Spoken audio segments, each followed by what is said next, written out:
అందరికీ నమస్కారం. Very good evening from Amaravati. మనం చాలా రోజుల తర్వాత ఐ థింక్ 5 నెలలు అయినట్టుంది. So I'm sorry for the long break. I'm back. I think 2 days back, 2 రోజుల ముందర జగన్మోహన్ రెడ్డి తెనాలికి పోయాడు. ఎవరి కోసం పోయాడు అనేది మళ్ళీ మాట్లాడతాం. మై పాయింట్ ఈస్, తెనాలిలో పోయినప్పుడు చీఎం అని జనాలు అరుస్తుంటే మా పిచ్చోడు, మా హాఫ్ టికెట్ అది సీఎం అనుకున్నాడు. తిక్కనాయాలా, అది సీఎం కాదురా, చీఎం అంటే నిన్ను చీ కొడుతున్నారనే విషయం జగన్మోహన్ రెడ్డి మన హాఫ్ టికెట్ గుర్తుపెట్టుకోవాలని కూడా మనవి చేస్తూ ఉన్నా. ఈరోజు ఆ రోజు బాబు గారిని ఏదంటే అది ఏది రోడ్లో కొట్టాలా,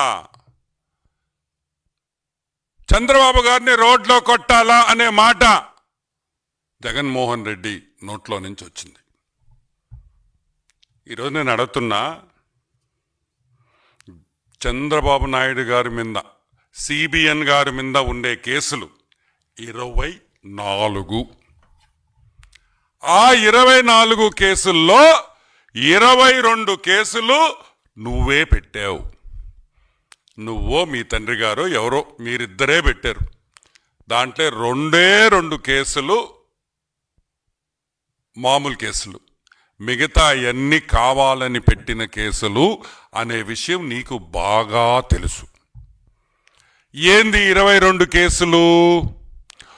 ఉచిత ఇసుక పేదవాళ్ళకి ఈ ఉచిత ఇసుక ఇచ్చిన దానికి, ఫ్రీ శాండ్ ఉచిత ఇసుక ఇచ్చిన దానికి ఒక కేసు, సిబిఎన్ గారి మీద ఒక కేసు. పుంగనూరులో బాబు గారు దాడి చేయించారు. బాబు గారు పోయి పుంగనూరుకు పోయి హెలికాప్టర్లో పోయి ఆడ దాడి చేయించారు, అదొక కేసు. పబ్లిక్ మీటింగ్లో జనాల్ని ఇబ్బంది పెట్టాడు, అదొక కేసు. సభలో, ఒక పబ్లిక్ మీటింగ్లో, ఒక సభలో లౌడ్ స్పీకర్లు వాడారు, అది ఒక కేసు. తిక్క చాదస్తం కాకపోతే అసలు ఈ కేసులా? కరోనా మీద అవగాహన చేసిన దానికి సోషల్ మీడియాలో ఒక కేసు. ఇన్ని కేసులు పెట్టి బాబుగారి మీద దొంగ కేసులు పెట్టి ఎవరితో పోలుస్తాడు మా హాఫ్ టికెట్?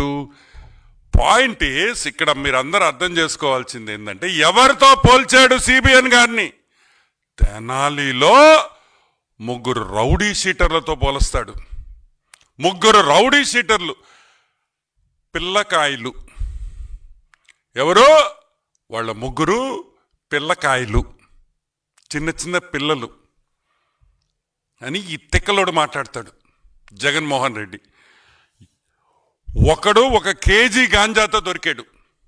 1 కేజీ గాంజాతో దొరికినోడు పిల్లోడంట, చిన్న పిల్లోడు. ఒక అమ్మాయి, ఒక ఆటో డ్రైవర్ మీద దాడి చేస్తే వాడు చిన్న పిల్లోడు. ఒక అమ్మాయిని రేప్ చేయబోతే వాడు చిన్న పిల్లోడు. ఒక ఆటో దొంగలిస్తే పట్టుకుంటే వాడు చిన్న పిల్లోడు. ఒక పోలీస్ కానిస్టేబుల్ మీద హత్యా ప్రయత్నం చేస్తే వాడు చిన్న పిల్లోడు. వాళ్ళ కోసం మా తిక్కలోడు వాళ్ళ కోసం తెనాలికి పోయి పరామర్శిస్తాడు. పరామర్శించింది కాకుండా చంద్రబాబు నాయుడుతో పోలుస్తాడు. ఈరోజు నేను అడుగుతున్నా, 1 సంవత్సరం అయింది నువ్వు ఓడిపోయి. ఈ సంవత్సరంలో అయినా మందులు తీసుకొని బాగవచ్చు కదా? ఈ సంవత్సరం అయిన తర్వాత అన్నా మందులు తీసుకొని బాగవచ్చు కదా? ఏమైంది జగన్మోహన్ రెడ్డి నీకు? నువ్వు మారవా? ఎవరితో ఎవరిని పోల్చాలో కూడా తెలియదా? గాంజాయి, అమ్మాయిల్ని రేపు, పోలీస్ కానిస్టేబుల్ హత్యా ప్రయత్నం చేస్తే వాళ్ళు చిన్న పిల్లకాయలు. నువ్వేంద్రే? ఈరోజు మేము అడుగుతున్నాం, నువ్వేందిరే అని అడుగుతున్నాం. నువ్వు కూడా చిన్నపిల్లకాయడివా? నువ్వు కూడా ఒక చిన్నపిల్లకాయవా? వాళ్ళ కోసం తెనాలికి పోయి చీయం అన్నారు, చీ అన్నారు. ఏమైనా అర్థం ఉందా అని అడుగుతున్నా. అమ్మాయిని రేప్ చేసి ఒక పోలీస్ కానిస్టేబుల్ మీద హత్యా ప్రయత్నం చేస్తే పోలీసు వాళ్ళని తిడతావా? దొంగ కేసులను పెడతావా? చెప్తావా? కొన్ని కేసులు నీ సమయంలోనే జరిగినాయి. నువ్వు ఒక రౌడీ షీటర్ అని మీ వాళ్ళే నీ హయాంలోనే అతని మీద కేసులు పడ్డాయి. ఎంత పెద్ద లిస్ట్ ఉంది వాళ్ళ మీద. ఈరోజు ఒకటే అడుగుతున్నాం జగన్మోహన్ రెడ్డిని. సింపుల్ ఫ్యాక్ట్ ఏందంటే, నువ్వు చెప్పినట్టు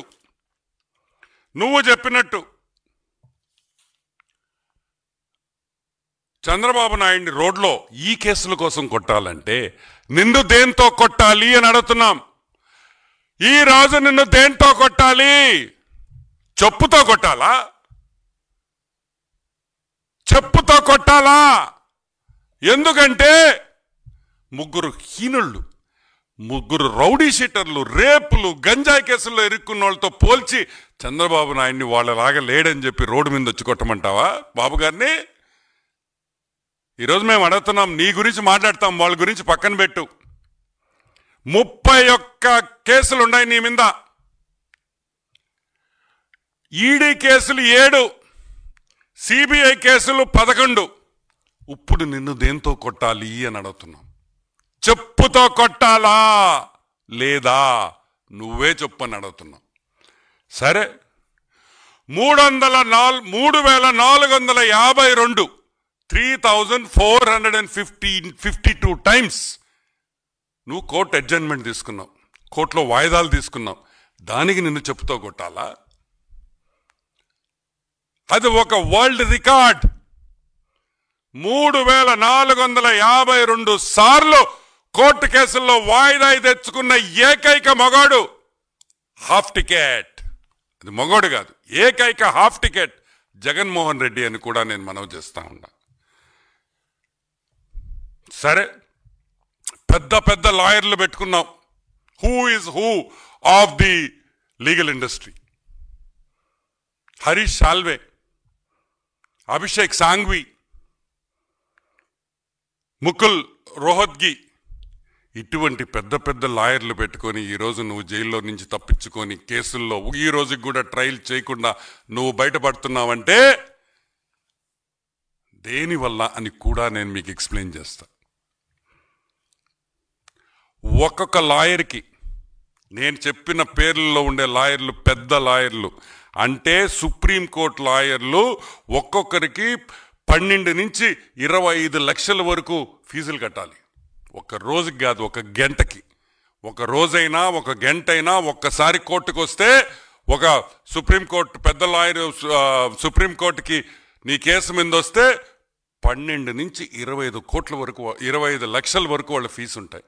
ఈరోజు నేను అడుగుతున్నాను, ఈ రోజుకి ఆల్మోస్ట్ మా లెక్క ప్రకారం 6,904 కోట్ల రూపాయలు, 3,904 crores ఈరోజు ఓన్లీ లీగల్ ఫీజ్లో జగన్ ఖర్చు పెట్టినాడని మా అంచనా.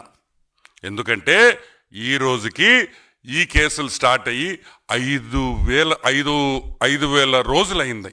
5,000 రోజులు, ఒక రోజు 2 రోజులు కాదు. చిన్న కేసులు అరెస్ట్ చేస్తే కరెక్ట్గా సంవత్సరంన్నరలో కేసు తీర్పిచ్చేస్తా ఉన్నారు. ఈరోజు మేము అడుగుతున్నాం, 5,000 రోజులైంది జగన్మోహన్ రెడ్డి హాఫ్ టికెట్. ఈ రోజు కూడా నీ మీద వేసిన కేసుల్లో ఈరోజు ఒక్క విచారణ ఒక్క కేసులో కూడా జరగలేదు. అసలు ట్రయల్ మొదలే కాలేదు. దీనికి నిన్ను చెప్పుతో కొట్టాలా అని మేము అడుగుతున్నాం. డబ్బు అడ్డం పెట్టుకొని, అంటే జైల్లో ఉండకూడదు.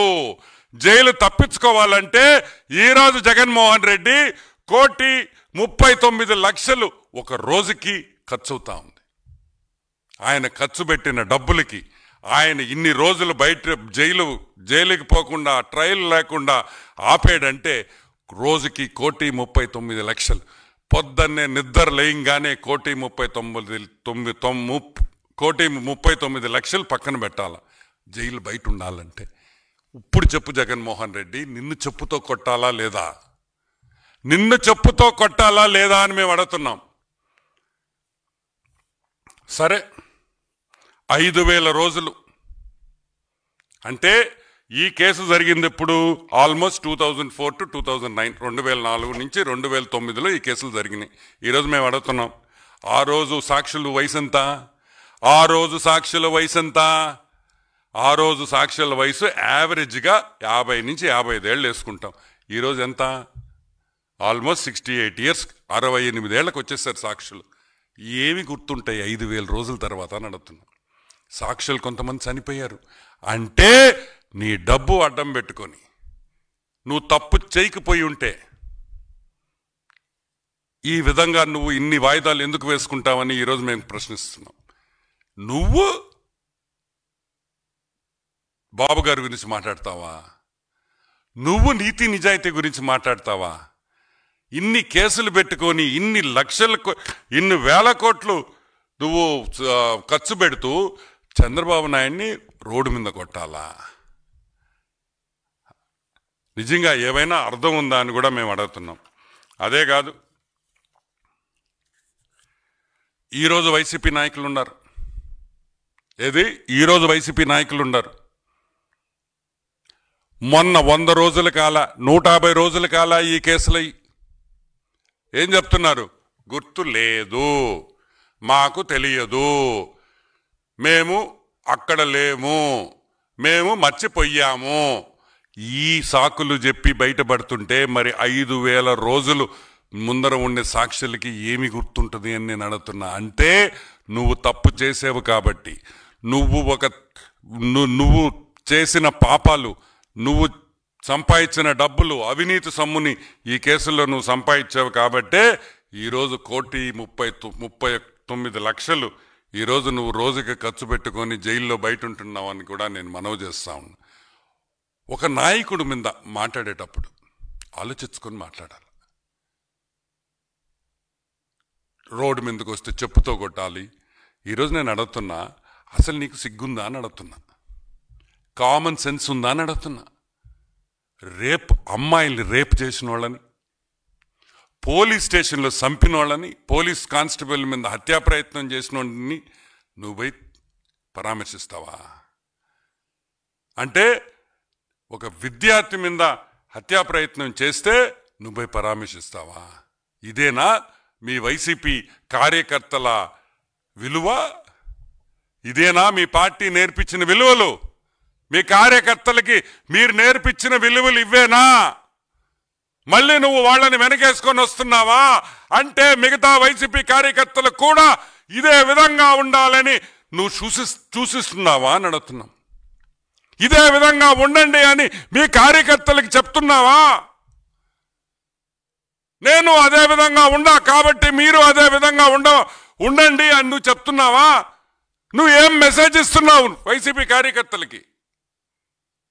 మీరు రేప్ చేయండి, దొంగతనాలు చేయండి, పోలీసు వాళ్ళ మీద హత్యా ప్రయత్నాలు చేయండి, మిమ్మల్ని జైల్లో వేస్తే నేను వచ్చి పరామర్శిస్తా అని నువ్వు నీ కార్యకర్తలకి చెప్తున్నావా అని అడుగుతున్నాం.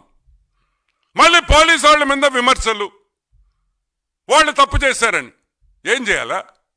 కాదురా, ఏం చేయాలరా? నాకు చెప్పండి రా, ఏం చేయాలా? హత్యా ప్రయత్నం చేస్తే ముద్దు పెట్టాలా? అమ్మాయిల మీద దాడి చేస్తే ముద్దు పెట్టాలా? దండయ్యాలా?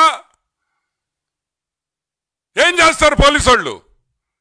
మీరు హత్యా ప్రయత్నాలు చేసుకుంటా మేము వైసీపీ అనగానే ఆ పిచ్చోడు వస్తున్నాడని చెప్పేసి పోలీసు వాళ్ళు గమ్ముగా ఉండాలా? ఇంకొక ఆయన అంబాటి రాంబాబు, ఆయన పొళ్ళు కొరికాడంట, పొళ్ళిట్ట తిక్కనా కొడక, పొళ్ళు ఓడగొడతారా రే? ఏంద పొళ్ళు? పోలీసు వాళ్ళని చూసి ఏం చేస్తావా? ఏం చేస్తావు? మేమనేది ఒకటే, ఈ రోజుకైనా జగన్మోహన్ రెడ్డి బయటకు రావాలి. ఇంకా ఎన్ని రోజులు నీ కేసులు ట్రయల్కి వచ్చేదానికి ఎన్ని రోజులు నీకు ఈ కేసులు జరుగుతాయి? ఇంకొక 5,000 రోజులు జరగద్దా? ఇప్పుడు 5,000 రోజులు జరిగినాయి. ఇంకా హౌ లాంగ్? ఈరోజు మేము ప్రశ్నిస్తున్నాం. ఇంకా ఎన్ని? 2,000 రోజుల, 3,000 రోజుల, 4,000 రోజుల, 10,000 రోజుల? ఎంతమంది హైకోర్టు జడ్జిలు మారారు? సుప్రీంకోర్టు జడ్జిలు ఎంతమంది మారారు ఈ 5,000 రోజుల్లో? నీకు సంబంధించిన నీ ట్రయల్ కోర్టు జడ్జిలు ఎంతమంది మారారు ఈ 5,000 రోజుల్లో? ఏం జరుగుతుందని అడుగుతున్నాం. నువ్వు మొగోడువైతే రా, కోర్టుకు పో, ఏ వాయిదా అడగను, నాకొద్దు, వాయిదాలు వద్దు.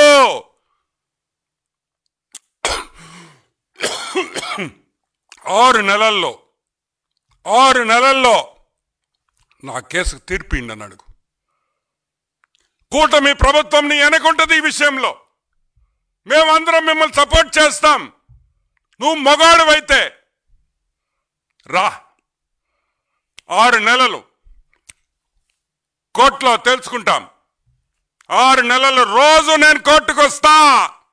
నేను ఖాళీగా ఉన్నా, నాకు పని బాట లేదు, బెంగళూరు పోయే బదులు కోర్టుకు వస్తానని చెప్పు.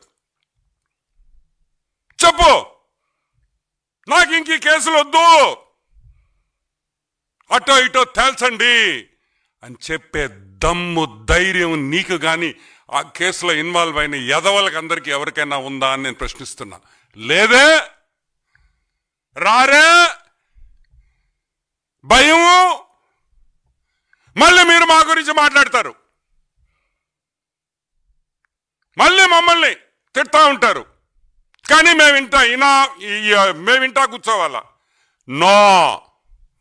ఈరోజు నేను చెప్తున్నా, చంద్రబాబు నాయుడు గారి గురించి కానీ లోకేష్ బాబు గురించి కానీ మాట్లాడే పని అయితే ఫస్ట్ నీ కేసులు తెగదింపు చేసుకొని రా, కోర్టుకు పో. దమ్మున్న మగాడి అంటావు కదా, పో కోర్టుకి. 6 నెలల్లో రోజు నేను ఈడ కూర్చుంటా, నా ట్రయల్ కంప్లీట్ చేయండి అని చెప్పే దమ్ము, ధైర్యం లేనోడివి తెలుగుదేశం పార్టీ గురించి కానీ తెలుగుదేశం పార్టీ విధానాల గురించి కానీ మాట్లాడే హక్కు కూడా లేదని కూడా నేను మనవి చేస్తున్నా. ఇంకోటి కూడా చెప్తున్నాం, చెప్పుతో కొట్టాలా?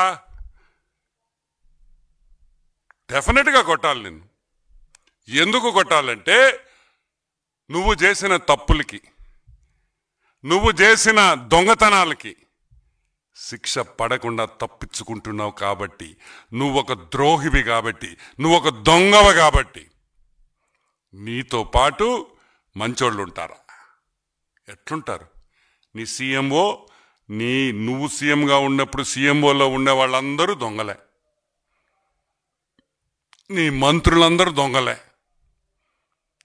నీ చుట్టూ ఉన్న బ్యాచ్ అంతా దొంగ బ్యాచే, నీకుండే మెయిన్ కార్యకర్తలు సగం మంది ఇటువంటి వాళ్లే, మంచోడు ఎవడు నీతో ఉండడు. కాబట్టి జగన్మోహన్ రెడ్డి చంద్రబాబు నాయుడు గారికి క్షమాపణ చెప్పాలి, క్షమాపణ చెప్పాలి అని మేము డిమాండ్ చేస్తున్నాం. మాటలు జాగ్రత్తగా రాని. నువ్వు గౌరవంగా మాట్లాడితే మేము గౌరవంగా మాట్లాడతాం, నువ్వు రెస్పెక్ట్ఫుల్గా మాట్లాడితే మేము రెస్పెక్ట్ఫుల్గానే మాట్లాడతాం. నువ్వు మాకు విలువిస్తే మేము మీకు విలువిస్తాం. అంతేగాని ఏది కూడా 1 వే ట్రాఫిక్ ఉండదని కూడా నేను మనవి చేస్తా ఉన్నా. No 1 way traffic. You give respect and take respect. You give respect, we'll give you more respect then what you give us, and that's a promise.